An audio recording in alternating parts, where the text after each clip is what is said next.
마태복음 21장 오늘 읽은 이 본문은 너무나 익숙하죠. 많은 설교를 들었을 것입니다. 어떤 사람들은 이렇게 생각할 수도 있어요. 왜 요한복음 마지막 끝은 이렇게 예수님과 베드로와의 사적인 대화, 어떻게 보면 좀 멋졌고 조금 부담스러운 대화로 끝을 냈을까? 좀 더 멋있는 엔딩이 있을 수도 있는데, 그렇게 생각할지 모르겠지만 이 말씀은 곰곰이 우리가 생각해보면, 또 곱씹어보고 묵상하면 모든 그리스도인들이 반드시 성령 충만한 삶의 모습이 어떠해야 하는지에 대해서 아주 뚜렷한 기준을 말씀해 주고 계시며, 또한 교회가 본질을 지키기 위해서는, 교회가 본질을 잃어버리지 않고 예수님이 처음 의도하셨던 바로 그 교회의 모습을 계속 지켜나가기 위해서는 어떠해야 하는지에 대해서 가장 소중한 말씀이라는 것을 알게 됩니다. 먼저 15절 말씀이에요. 시작. 그들이 조반 먹은 후에 예수께서 시몬 베드로에게 이르시되 요한의 아들 시몬아, 내가 이 사람들보다 나를 더 사랑하느냐 하시니 이르되 주님 그러하나이다. 내가 주님을 사랑하는 줄 주님께서 아시나이다. 이르시되 내 어린 양을 먹이라 하시고, 조반을 다 먹었습니다. 조반은 누가 차렸죠? 예수님께서 친히 숯불을 피우고 물고기를 굽고 빵을 구워 놓으셨습니다. 얼마나 놀라운 그림입니까? 이런 그림을 우리가 어디서 보겠어요? 어떤 종교 사원에서 이런 그림이 가능하며 어떤 스승과 제자와의 관계에서 이런 그림이 있을 수 있냐는 것이죠. 그런데 예수님이 직접 차린 조반을 다 먹었습니다. 이 그림을 기억하는 것이 대단히 중요해요. 그래서 지금 베드로하고의 사적인 대화, 이거 지극히 통상적으로 잘 아는 3번 질문하고 3번 답하고 3번 명령한 이 본문이지만, 이게 도대체 무엇 때문에 우리에게 주어졌는지, 오늘 이 시대 그리스도인들이 어떻게 살라는 얘기인지, 교회가 어떻게 세상을 섬기라는 얘기인지, 여기서 답을 찾지 않으면 교회는 본질을 지킬 수 없습니다. 단 하나건데,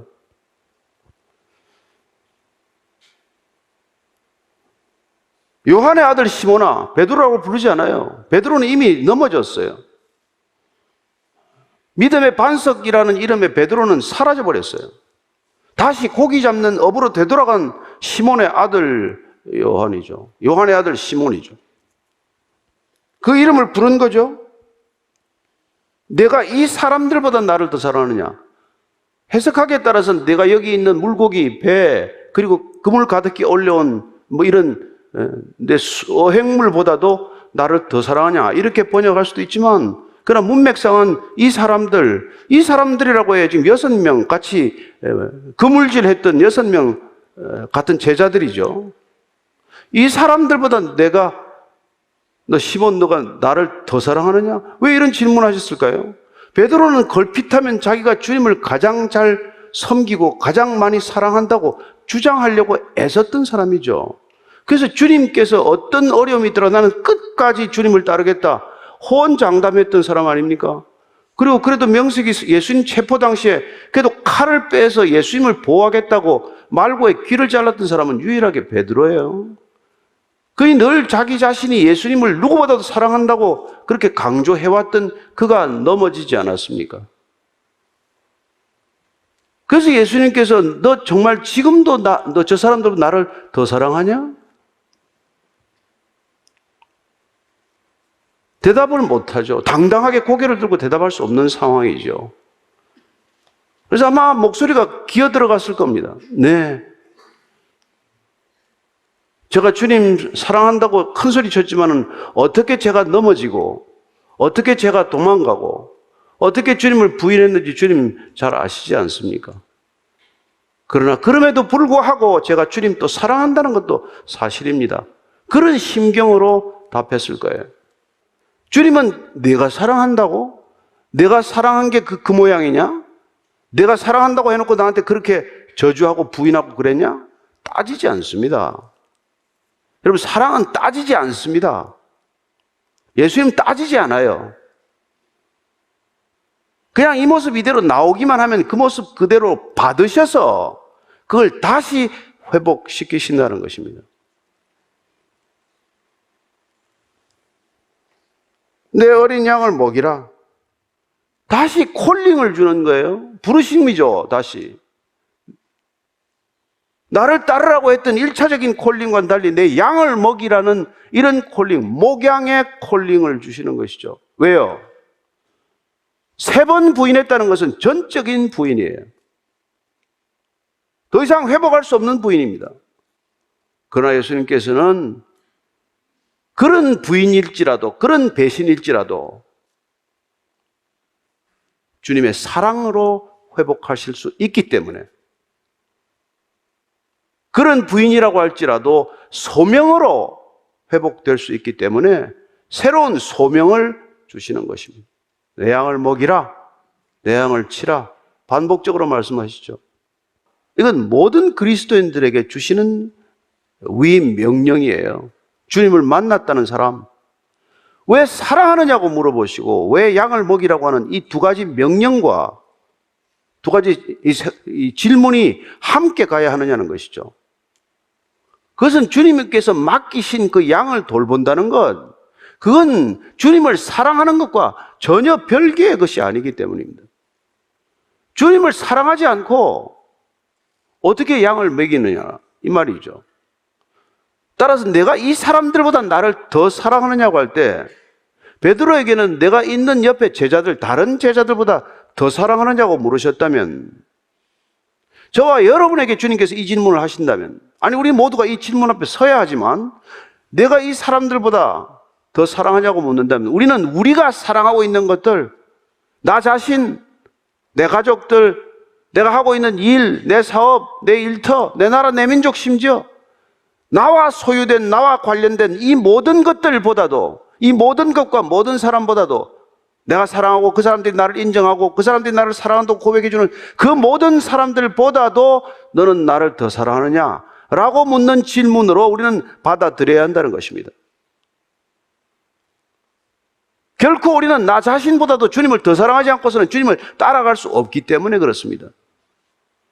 그래서 주님께서는 날마다 자기를 부인하라고 말씀하시는 것이죠. 자기 십자가를 지라고 하는 것이죠. 자기 애라고 하는 이 틀 속에서는 어떤 것도 주님의 일이 되지 않기 때문에 그런 것이죠. 그래서 사도 바울이 내 몸을 불사르게 내어줄지라도 내게 사랑이 없으면 아무것도 아니다.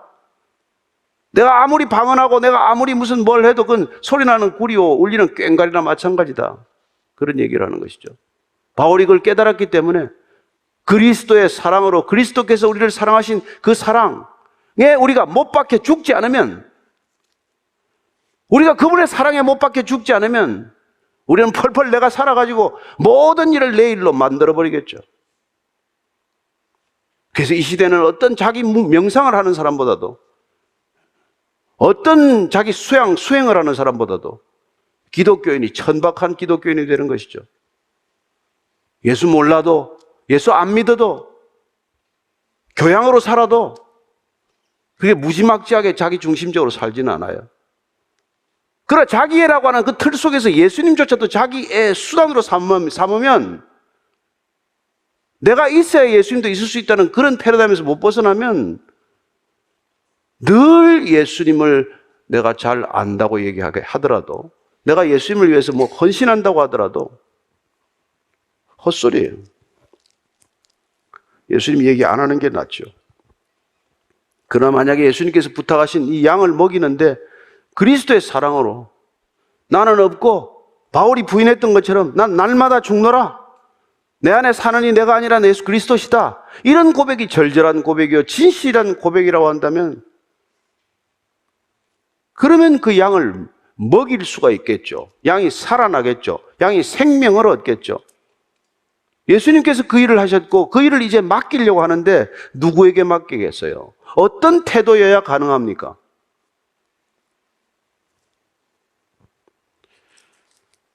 이 교회가 지난 10년간 아무 사역을 안 하려고 하는 이유가 뭐겠어요? 사역을 하면 할수록 나빠지기 때문에 그래요. 자기가 살아있는 사람들끼리 모여가지고는 무슨 일을 해도 교회가 되지 않습니다.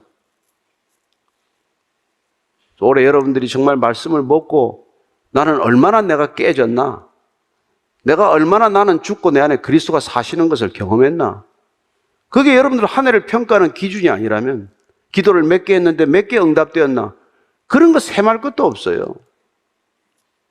그게 아니라면 여러분들은 주님을 따른 게 아니란 말이죠. 여전히 세상을 따른 것이고,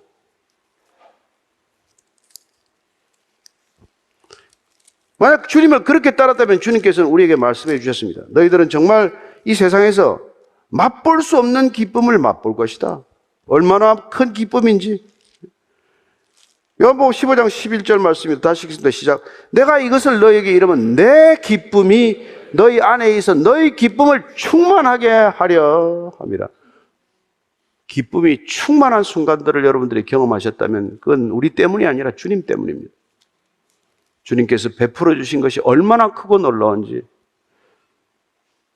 오늘도 아침에 찬양을 올려드리면서 눈물을 흘리는 분도 계시고, 기도를 하면서 눈물을 흘리는 분도 계시지만, 그건 슬픔의 눈물입니까? 그분이 내게 어떻게 선대해 주셨고, 나를 어떻게 환대해 주셨는지, 나 같은 사람을 어떻게 받아주셨는지를 뼛속 깊이 느낀 그분들의 고백 아닙니까?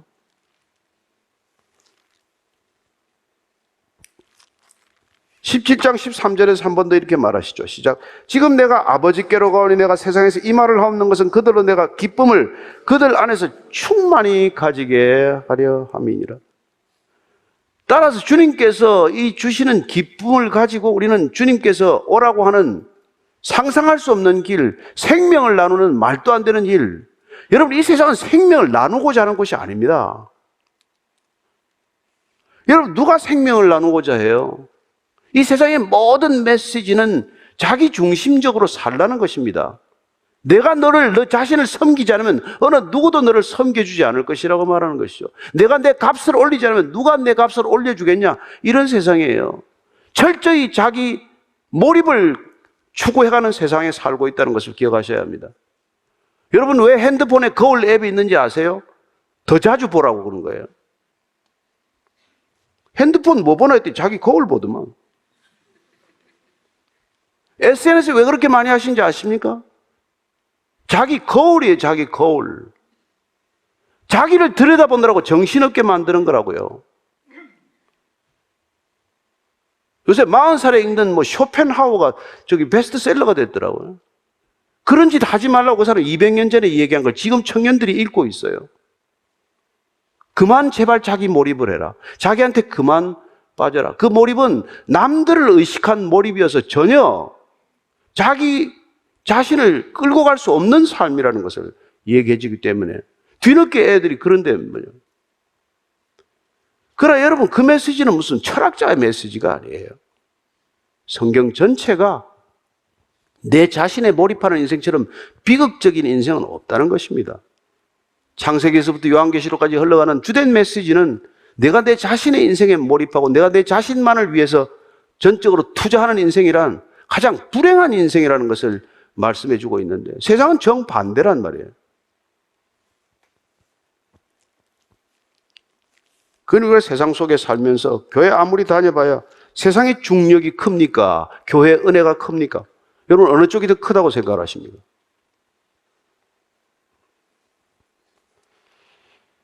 옛날에 어떤 목사님이 그랬어요. 정말 이 시대 교회가 예수님 말씀대로 살다가 문 닫는 교회 좀 있었으면 좋겠다. 그렇게 살라고 하는데 누가 성도들이 이렇게 모여요? 귀를 즐겁게 하는 교양 정도니까 이렇게 모이지. 진짜 이렇게 살면 고통스러워서 무슨 여기 앉기나 하겠어요?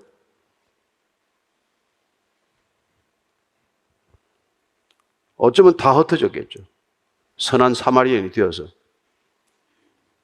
여기 다 있는 사람도 다 저 같은 레위인이나 제사장이나 다 이런 사람들 아닙니까, 솔직히?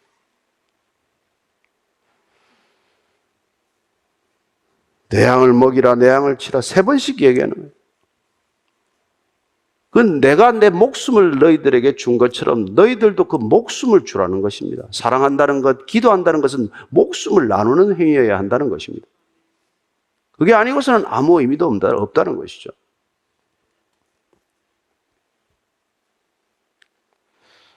그리고 3번씩이나 양떼를 먹이라, 내 어린 양들을 제발 좀 먹이라. 이제 내가 그렇게 함으로써만이 너는 회복될 것이고 그렇게 함으로써 너는 나한테 사랑한다는 고백을 증거하게 될 것이라고 말씀하고 계십니다. 그래서 우리가 이웃을 보살피는 것과 주님 사랑은 전혀 분리되지 않습니다. 하나님을 내 목숨과 뜻을 다해 사랑하는 것과 내 이웃을 내 몸과 내 뜻을 다해 사랑하는 것은 분리될 수가 없는 것이죠. 그 얘기를 하고 계신 것이죠. 그래서 18절 말씀 이렇게 말하십니다. 시작. 내가 진실로 진실로 내게 이르노니 내가 젊어서는 스스로 띠뛰고 원하는 곳으로 다녔거니와 늙어서는 내 팔을 벌리리니 남이 내게 띠뛰고 원하지 않은 곳으로 데려가리라. 젊어서는 내 원대로 내 하고 싶은 대로 살아가는 게 내 인생이지만 그래서 예수 만났다면 하나님을 하나님이라고 아버지라고 불렀고 예수님을 주님이라고 인정했다면 그러면 너는 내 인생은 더 이상 내가 너 원하는 곳으로 다니는 인생은 아니라는 것입니다.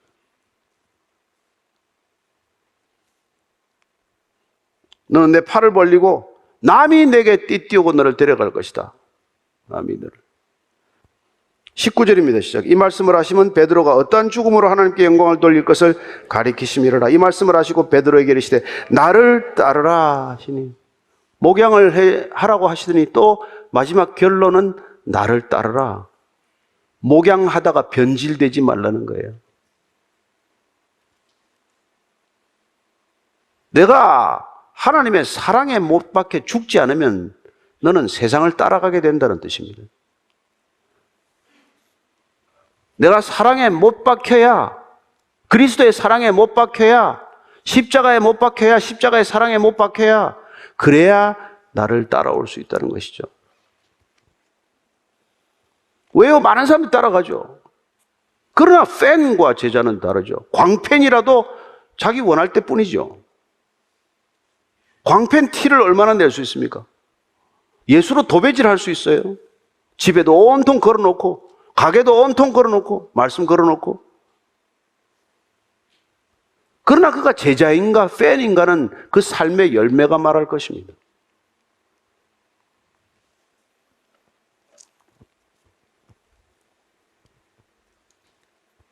(20절) (21절입니다) 시작.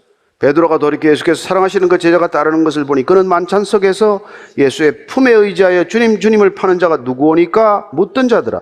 이에 베드로가 그를 보고 예수께 여짜오되 주님 이 사람은 어떻게 되겠사옵나이까? 아무리 얘기해도 소용없습니다.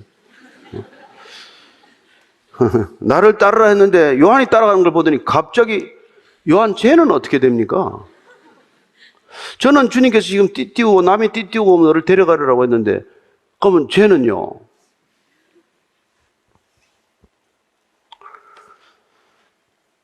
지긋지긋하지 않으세요? 지긋지긋해요. 22절 23절입니다. 시작. 예수께서 이르시되 내가 올 때까지 그를 머무게 하고자 할지라도 내게 무슨 상관이냐 너는 나를 따르라 하시더라. 이 말씀이 형제들에게 나가서 그 제자는 죽지 아니하겠다 했으나 예수의 말씀은 그가 죽지 않겠다 하신 것이 아니라 내가 올 때까지 그를 머물게 하고자 할지라도 내게 무슨 상관이냐 하신 것이라. 자, 우리 같으면 그렇게 야 사랑하니?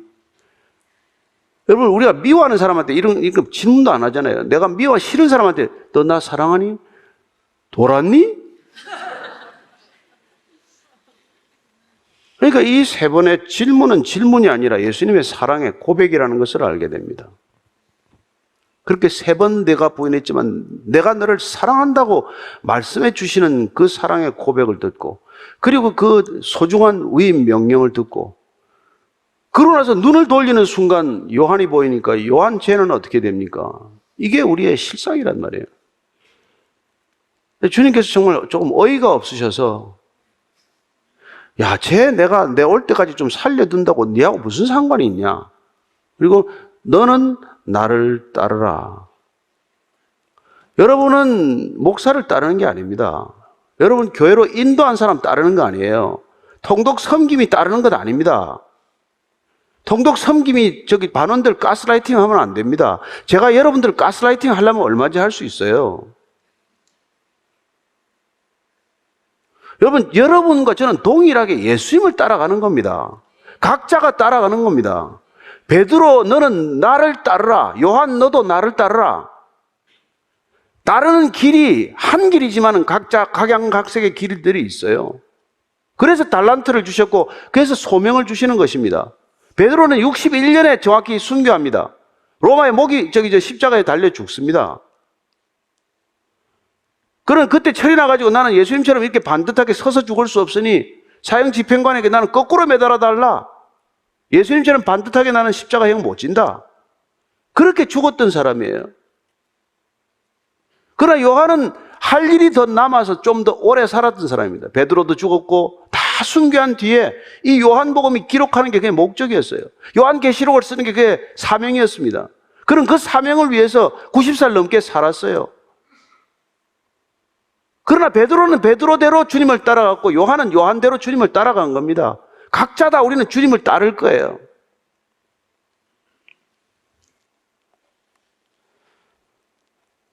그러니 제발 좀 옆 사람 보고 시험 들지 말란 말이에요. 시기하고 질투하는 것은 여러분 궁극적으로 주님을 놓쳤다는 뜻이에요.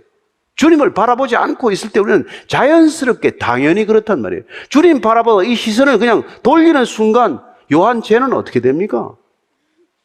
이게 우리란 말이에요. 마가의 다락방에서 성령 세례, 능력 세례가 임하자 그들은 호련히 떨치고 나서 각자 순교의 길을 간 것이죠.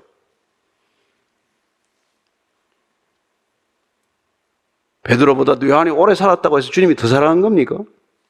일찍 데려가면 덜 사랑한 겁니까? 아니란 말이에요. 소명을 주시는 분은 한 분이십니다. 주님이 주십니다. 목사가 여러분들 일 시키는 걸 소명이라고 생각하지 마십시오. 여러분은 소명을 받으셨습니다. 확인하셔야 합니다. 그리고 끝까지 주님으로부터 시선을 고정해야 합니다. 다른 사람 보고 시험 들지 않게 되기를 바랍니다. 시기하거나 질투하지 않게 되기를 바랍니다. 그야말로 가장 나쁜 버릇이에요. 못 고치는 버릇입니다. 그래서 24절 이렇게 기록합니다. 이 일들을 증언하고 이 일들을 기록한 제자가 이 사람이라. 우리는 그의 증언이 참된 줄 아노라. 요한의 사명은 뭡니까? 베드로는 나중에 목양하고 불처럼 설교하고 3,000명, 5,000명이 돌아오는 그런 목회를 하고 말이죠. 능력이 나타나고 표적이 나타나고 그런 일을 하다가 그는 십자가에 거꾸로 못 박혀 죽는 것이 그의 주님을 따르는 방식이었고, 요한은 대신에 그냥 남들이 보면 평온하게 살다가 죽은 것 같지만 아니요. 그도 이 일들을 증언하고 기록하는 것, 목양의 소명이 베드로에게 주어졌다면 증언의 소명, 증거하는 소명은 이 요한에게 주어진 거란 말이에요. 그래서 요한에게는 이 요한복음, 요한서신서, 요한계시록이라고 하는 신약성경의 기둥과도 같은 책들을 저술을 하는 소명이 주어진 것이죠. 그래서 요한일서 1장 1절 2절입니다. 시작.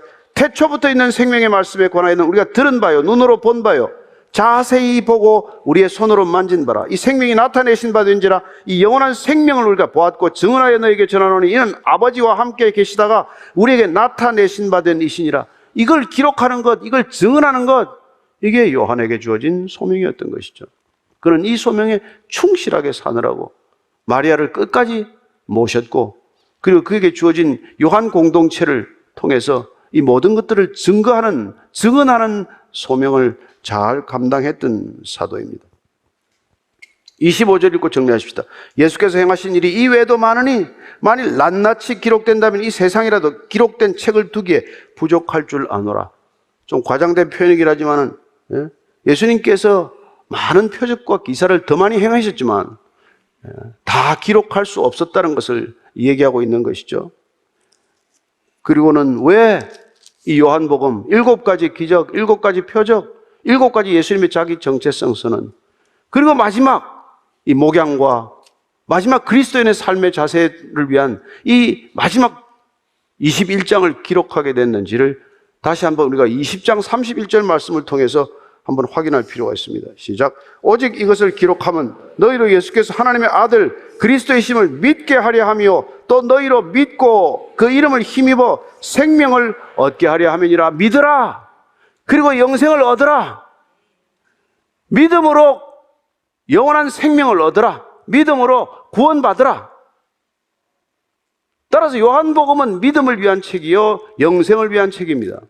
아니, 성경 전체가 믿음을 위한 책이요 영생을 위한 책입니다. 올 한 해 동안 여러분이 성경 읽으셨다면 믿음이 더 자랐을 것이고 영생에 대한 소망이 더 커졌을 것이고, 내년에도 계속해서 읽는다면은, 그리고 그 말씀이 여러분 안에서 생명이 되고 그 말씀이 여러분 안에서 능력이 된다면 믿음이 자랄 것입니다. 그리고 생명에 대한 더 큰 신뢰가 여러분들 육신의 생명에 대한 점점점 더 큰 초월로 나타나게 될 것입니다. 초월 명상하지 않아도, 수행하지 않아도 여러분들 주님 안에서 그리스도의 사랑으로, 그 생명으로, 그 말씀으로 그 능력이 여러분 안에서 자라기만 하면 그건 이 땅에서 볼 수 없는 믿음이 될 것이고 볼 수 없는 생명력이 될 줄로 믿으시기 바랍니다.